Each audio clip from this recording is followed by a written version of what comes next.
Hello students, welcome to my class on operating system. I am Shravani Kundu, Assistant Professor, Department of Computer Science and Engineering, Guru Nanak Institute of Technology. Today I will discuss process scheduling. After completion of this lecture, you will be able to understand what are the different types of scheduling, what is the scheduling criteria, and how the scheduling criteria is used to get the maximum CPU utilization. So let us start the process scheduling. So as per you know that the scheduling is a criteria which helps us to select a process from any state to assign it to the CPU. Now, there are different types of scheduling criteria and the different scheduling constraints. So before going to the details of the scheduling, we have to know when the operating system goes for the scheduling. Now, if you can remember that in case of process state diagram, there are different states: ready state, running state, waiting state, and terminate state. So from when the question is when we need to go for the scheduling, that means when the scheduling activity will take place. So suppose a process P1 is running in the CPU. So as you know that the running state is associated with the CPU. So process P1 is running in the CPU. Now due to some interrupt or due to the time period, due to the expiry of the time slice, the process P1 change from the running state to the ready state. That means the process P1 changes its state from running to ready. So P1, the operating system will send the process P1 from the running state to the ready state. So when the process will be shifted to the ready state, the CPU is now become idle. As the CPU is idle, then the scheduler select a process from the ready queue if it is available. So with the ready state, a queue is associated. So this queue is called the ready queue. So when the CPU is free, then the scheduler select a process from the ready queue and assign it to the running state. So when we need the scheduling operation, when the scheduling operation needs to be performed, if a process leaves the CPU and goes back to the ready state, then we need to invoke the scheduling process. That is one criteria. Now number two, there is another scenario. Suppose a process P1 is in the running state and now the process needs to perform some IO operation. That's why the process P1 will leave the CPU and it will change its state from running to waiting to perform the IO operation. That means a process P1 is changing its state from running to waiting, and as it is leaving the CPU, now the CPU is become idle.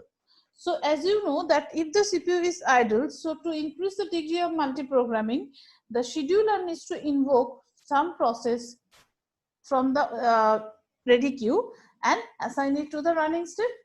So if a process change its state from running to waiting, in that case, we need the scheduling operation to be performed. Now there is another scenario. So let us say this is the scenario 1, this is scenario 2, and this is the third scenario. Now here you can see that a process is in the waiting state, a process P1 is in waiting state and waiting to perform the IO operation. Now after completion of the IO operation, the P1 will shift or change its state from waiting to ready. So when a process P1 will change its state from waiting to ready, that means the P1 will be inserted, P1 will leave the waiting state and this process P1 will be inserted in the ready queue. So P1 will be inserted over here. Now, if a process P1 is inserted in the ready queue and if the CPU is idle, or it may be that P1 is a high priority process and P1 is to be executed by the CPU first. So in that case, the execution of the current process will be postponed and the P1 will be shifted to the running state. So in this case, that means when a process will change its state from waiting to ready, we need to invoke the scheduling operation. So that is the third scenario.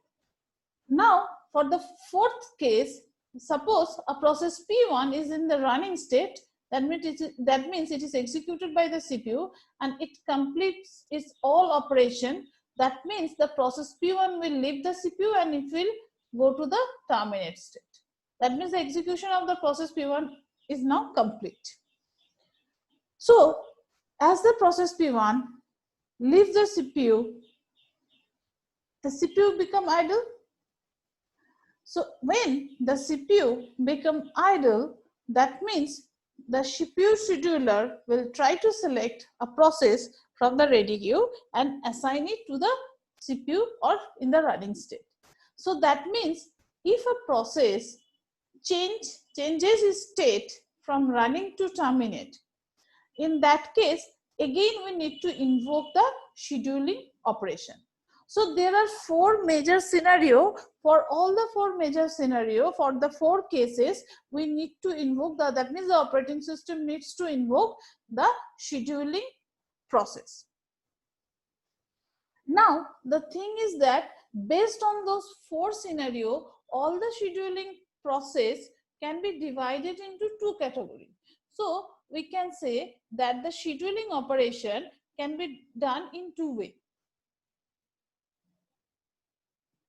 First one is called the preemptive scheduling and second one is called the non-preemptive scheduling. Preemptive scheduling and second one is the non-preemptive scheduling.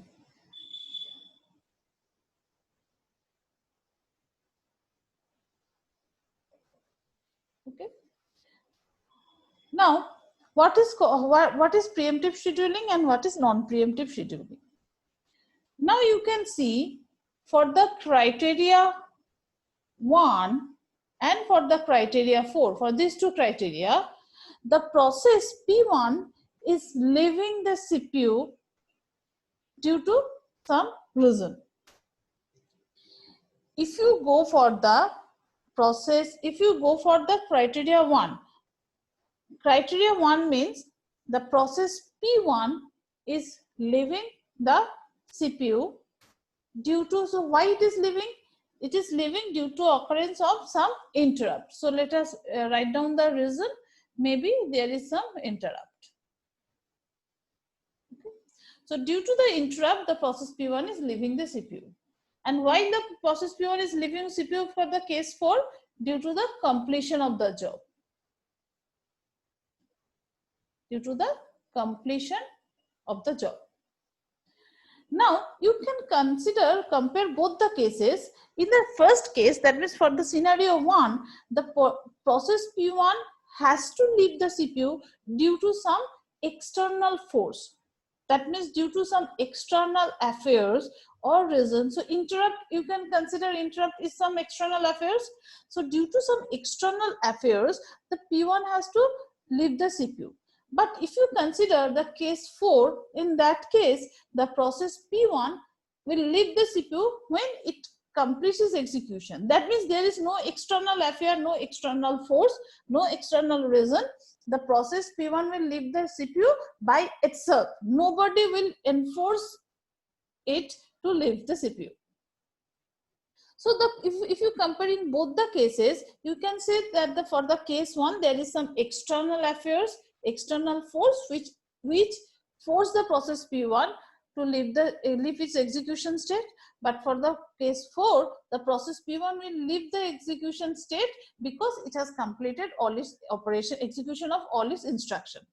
So in that case, this scheduling, that means the scheduling operation which will be performed due to the case 1, that is called the preemptive scheduling. So preemptive means we can create some interrupt. Preempt means we can create some interrupt. So you can see in case of criteria 1 or in case of scenario 1, the process P1 is leaving the CPU due to some interrupt. So that's why this situation, this type of the scheduling due to the scenario 1, the scheduling operation needs to be performed due to the scenario 1 goes under the preemptive scheduling operation. Whereas the scheduling operation which we need to perform due to the scenario of 4, where the P1 leaves the CPU, CPU is idle, and so one process needs to be assigned to the CPU. So here there is no external force works over on the process P1. P1 leaves the CPU by itself. Nobody forced it. So in that case, the process, this type of the scheduling operation needs to be performed due to the scenario 4. It's called the non-preemptive scheduling. So what we can say in summary, that if a process has to leave the CPU, if the process leave the CPU by itself, then it is called the preemptive scheduling. I mean non-preemptive scheduling. And if a process leave the CPU due to some reason, or if we can forcefully stop the execution of the process, any process, then that, and we need to perform some scheduling operation, in that case it is called the preemptive scheduling. So basically two types of scheduling, preemptive scheduling and non-preemptive scheduling. Preemptive scheduling operation will be performed if the process leave the CPU with the help of some external force. That means if the OS is able to stop the execution of process, stop, or we can say pause the execution of process. That is called the preemptive scheduling. But in case of non-preemptive scheduling, the execution of process, the execution of process cannot be forcefully stopped. Cannot be forcefully stopped.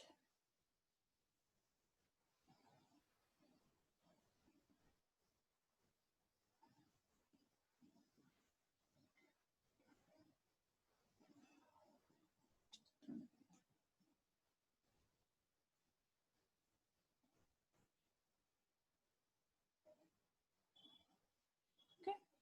So case 1 goes under the, here we are stopping the execution of the process P1 forcefully. That means the case 1 goes to the under the category of non-preemptive scheduling. But for the case 4, we are the process P1 leave the CPU by itself. That's why it goes under the criteria of preemptive scheduling. Now let us observe the next another two cases, case 2 and case 3.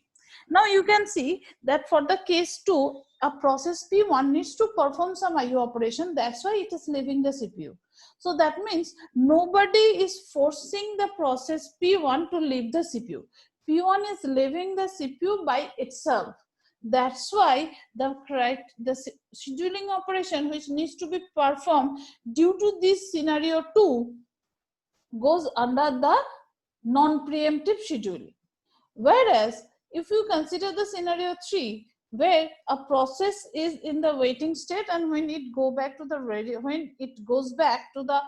ready state, then the process needs to be assigned to the CPU. If maybe P1 is a high priority process. So in that case, if a process changes its state from waiting to ready state and the process needs to be assigned to the CPU immediately, in that case the execution of the current process needs to be forcefully stopped. That means the execution of the current process will be hampered by some external force. That's why the scheduling operation which needs to be performed due to the scenario 3 goes under the preemptive scheduling. So you can see that for the criteria 1 and criteria 3, the scheduling operation, all the scheduling operation performed due to the scenario 1 and scenario 3 is the preemptive scheduling, and the scheduling operation needs to be performed for the scenario 2 and scenario 4 is called the non-preemptive scheduling. Okay, so those are the different scheduling technique. So all the scheduling techniques are mainly categorized in two ways. One is a preemptive, another is non-preemptive scheduling. In case of preemptive scheduling, the execution of the current process can be stopped with the help of some external affairs, but in case of non-preemptive scheduling, the execution of any process cannot be stopped forcefully until and unless the process will leave the CPU by itself. So that is the two different category of the scheduling. Now next, we will discuss the different scheduling criteria. Okay, so we will discuss the scheduling criteria. Scheduling criteria.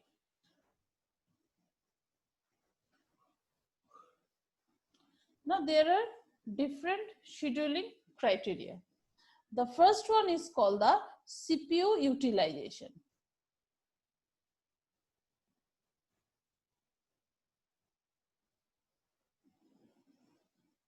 Now what is CPU utilization? So we want to keep the CPU busy as possible. So that means we want to increase the utilization of the CPU. So conceptually you can say if the CPU is busy throughout the running of the CPU, running of your computer, in that case we can say the utilization of the CPU is 100%. That means suppose your computer is open from time 10 a.m. to 10:30 a.m. Fine. So during this period, that means during this 30 minutes, your CPU is busy throughout the time. So in that case, the utilization of the CPU is 100%. But if the CPU is not busy at all during that 30 minutes, we only will perform the IO operation. That means no CPU, no execution operation or CPU oriented operation will be performed during this time. Then we can say that the CPU utilization is 0%. Clear? So if the CPU is busy for a long period of time, so and if it is busy for the entire period of time, then we can say the CPU utilization is 100%. And if it is not busy at all, then the CPU utilization is 0%. That means we can say that the CPU utilization can vary from 0% to 100%. So that is the overall utilization of the CPU. So CPU utilization will vary from 0 to 100%. Fine. So CPU utilization is one of the criteria of the scheduling. Now, if we want to utilize the CPU more, that means we need to assign more and more process to the running state. That means that we need to perform the scheduling operation. So you can understand that if I want to perform the, if you want to make our utilization of the CPU more, then we need to perform the more scheduling operation. Fine. Now, the next criteria for the scheduling is called the throughput. So next one is the throughput.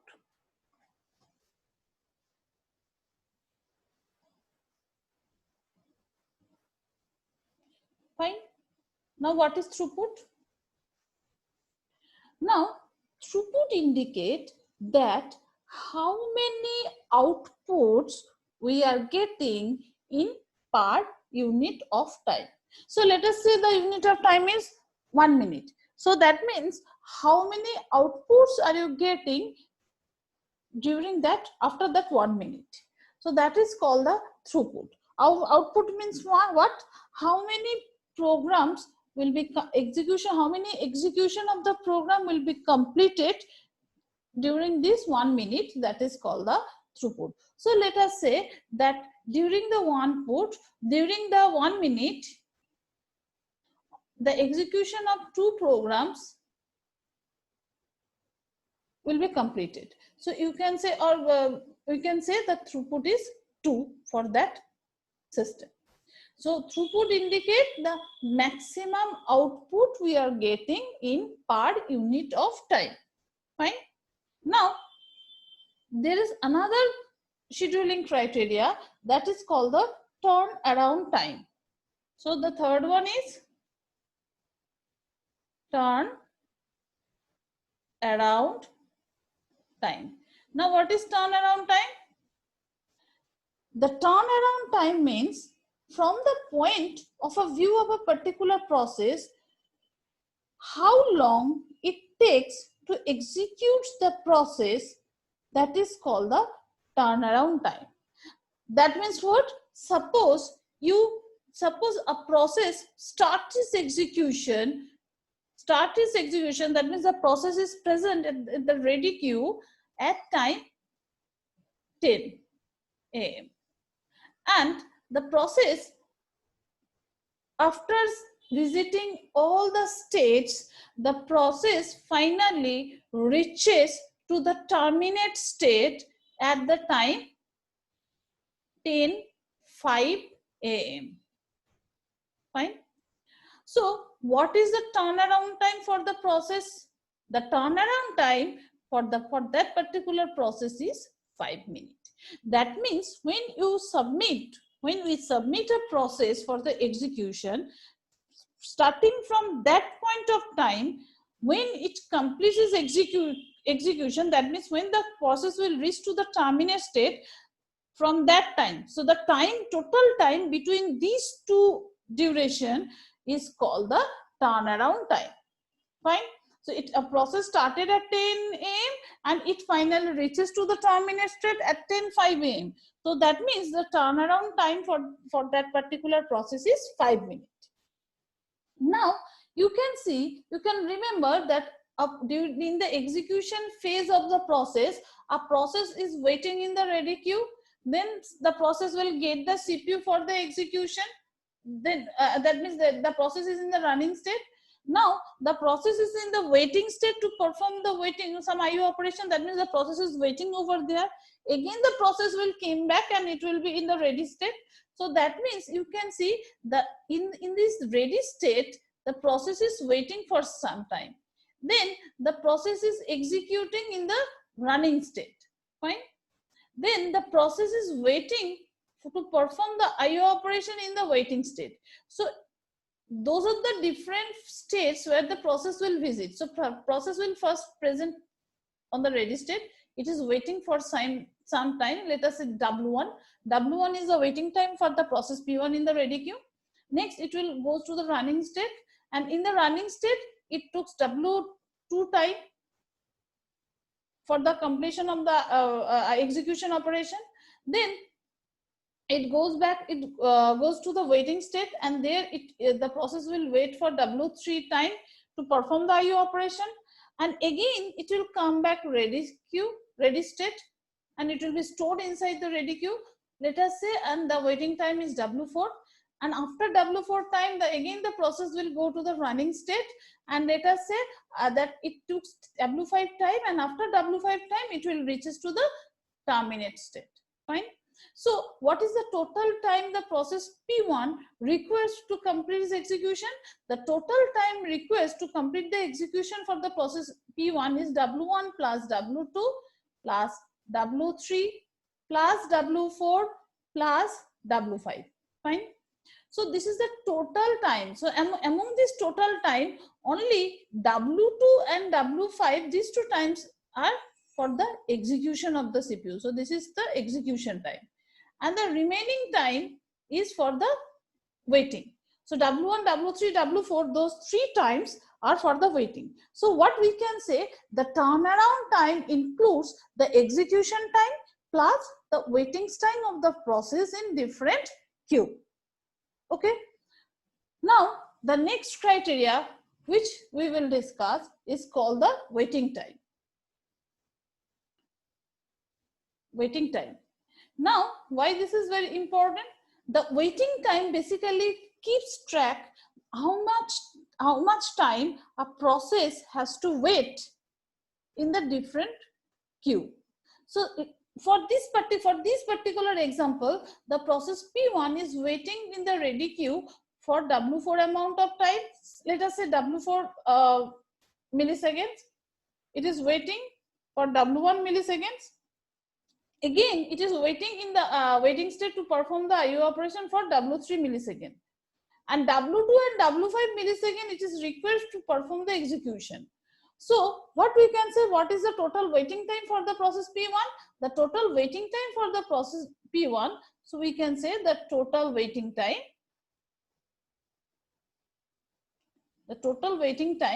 for the process P1 is W1 plus W3 plus W4. So waiting time is an important criteria which gives you an idea that how long a process has to wait in different queue. Fine.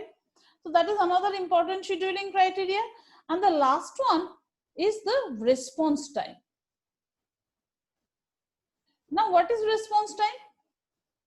Suppose you submit a process in the ready queue.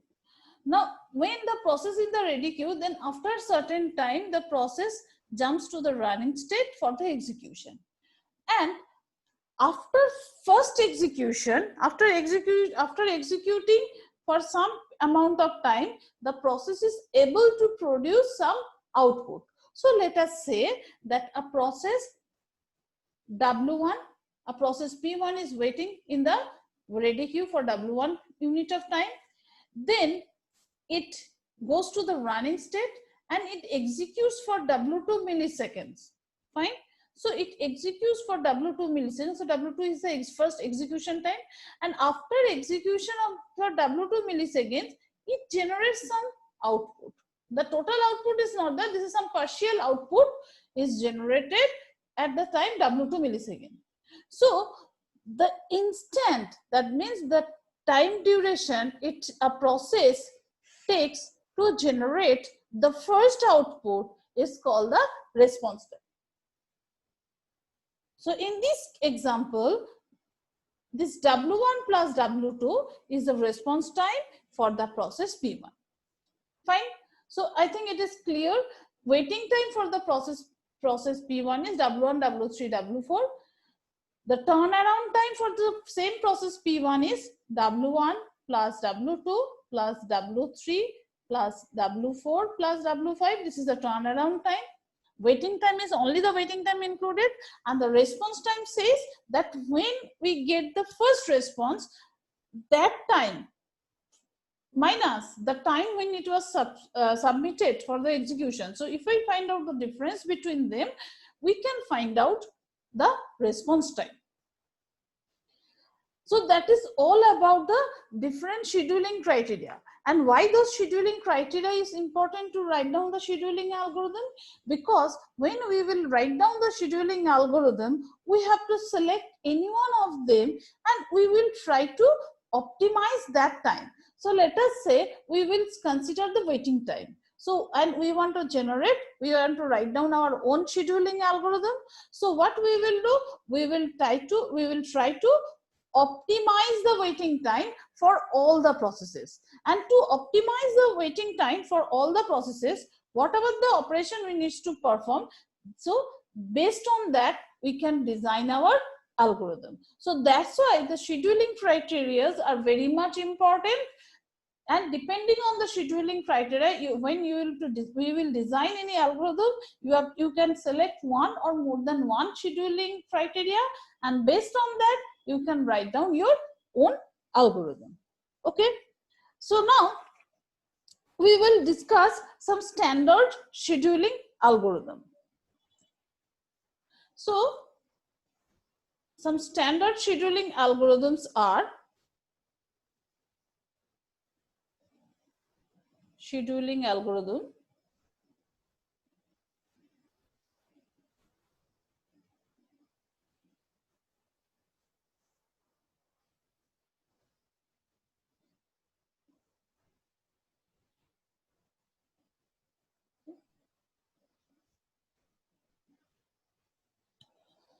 Now, the different scheduling algorithm we will discuss. First one is the FCFS.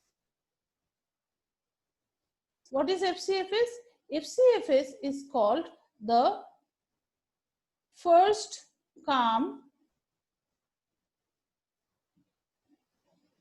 first served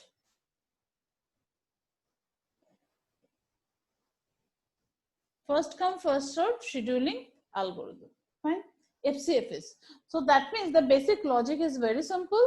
The process which will be inserted in any queue first, it may be ready queue, it may be waiting queue, any queue. The process which will be inserted in that queue first, that process will get the chance to execute first.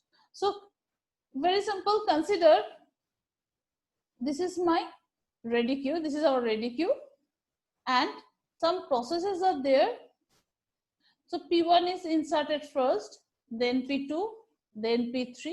So 3 processes are inserted in the ready waiting in the ready queue. So this is my ready queue.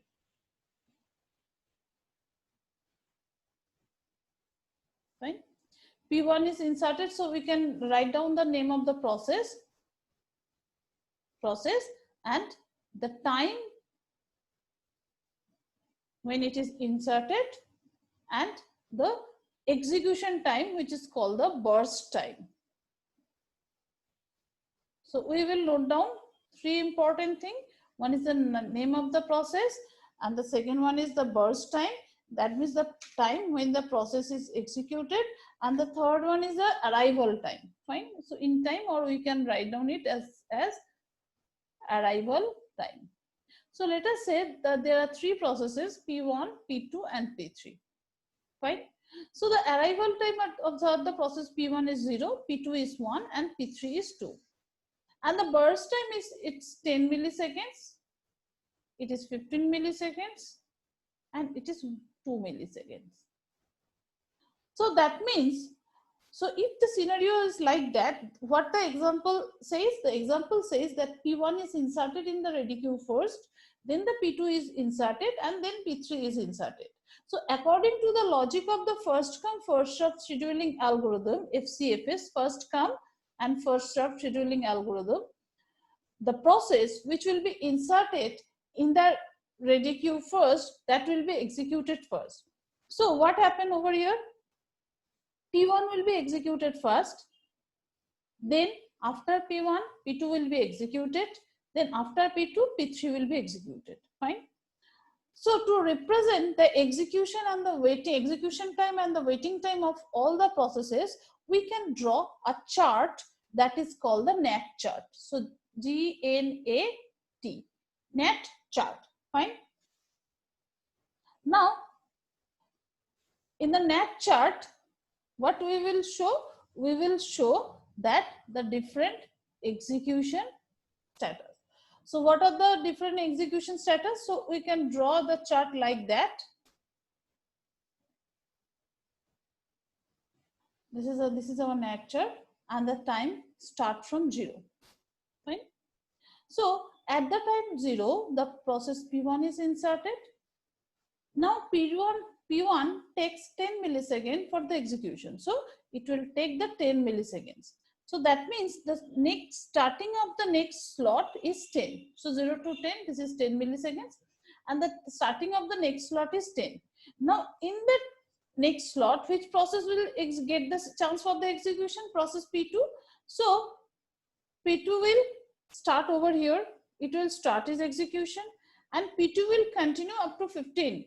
So that means 10 from the time 10, if it goes for 15, definitely the next time will start, next slot will start from 25. Fine. Now P3 will start over here, and P3 needs only 2 milliseconds for the execution. So the next slot will start from 27. So this is called the NAT chart. So what you can see, the total execution time for the P1 is 10 milliseconds. Total execution time for the P2 is 15 milliseconds. And total execution time of the P3 is 2 milliseconds. So you can see that the P1, what is the, so here we can compute different types of time. So now we will compute the waiting time. First we will compute the waiting time. Now what is the waiting time? P1 is inserted at, okay, so before going to those arrival time, we will discuss later. First assume all the processes are arrived at the same time. That means the arrival time of all processes are 0, 0. But P1 inserted first, then P2 and then P3. So what happened? So though all the processes are arrived at the same time, all the processes cannot reside in the same place. So P1 is placed first, then P2, then P3. So for this case, for this particular scenario, what is the waiting time? P1 starts from 0. That means how long P1 has to wait? It starts from 0 and arrived at 0. So waiting time is 0 minus 0, 0. So this is the waiting time for process P1. Now we will compute the waiting time for the process P2. So what is the waiting time for the process P2? P2 starts at time 10 and it arrived at time 0. So this waiting time is 10. Now for the process P3, it starts at the time 25 and it arrives at 0. So for the process P3, the waiting time is 25. So what is the total waiting time for all the three processes? The total waiting time, that means that we can write the total waiting time. Total waiting time is 0 plus 10 plus 25. That means 35. Fine. Now, if I need to calculate what is the average waiting time for each processes, then we can compute the average waiting time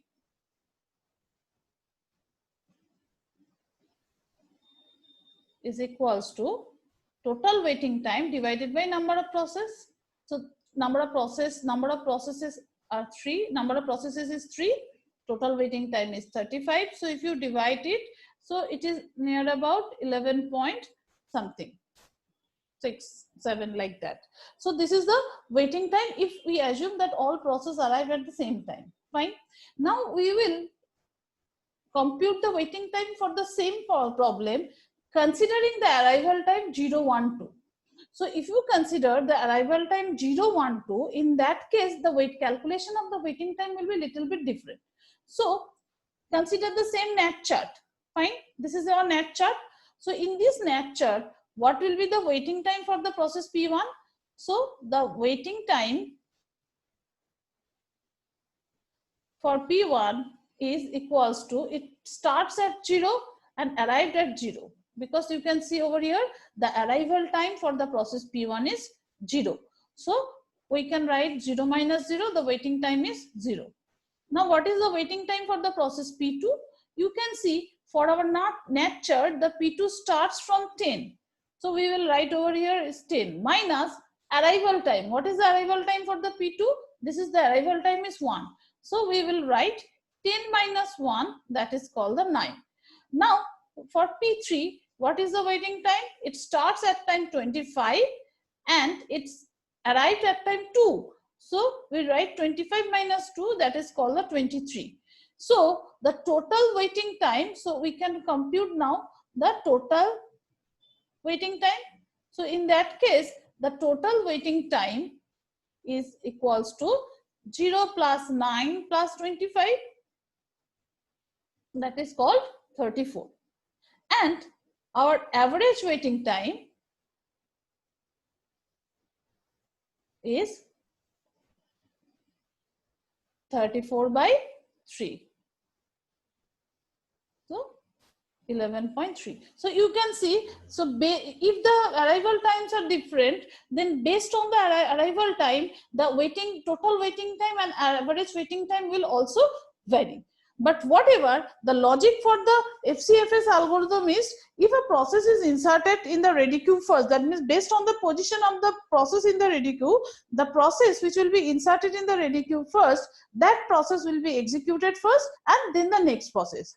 And you can see that once the P1 will get chance for the execution, so whatever may be the criteria for P2 and P3, whatever may their priority, but P2 and P3 cannot stop the execution of P1.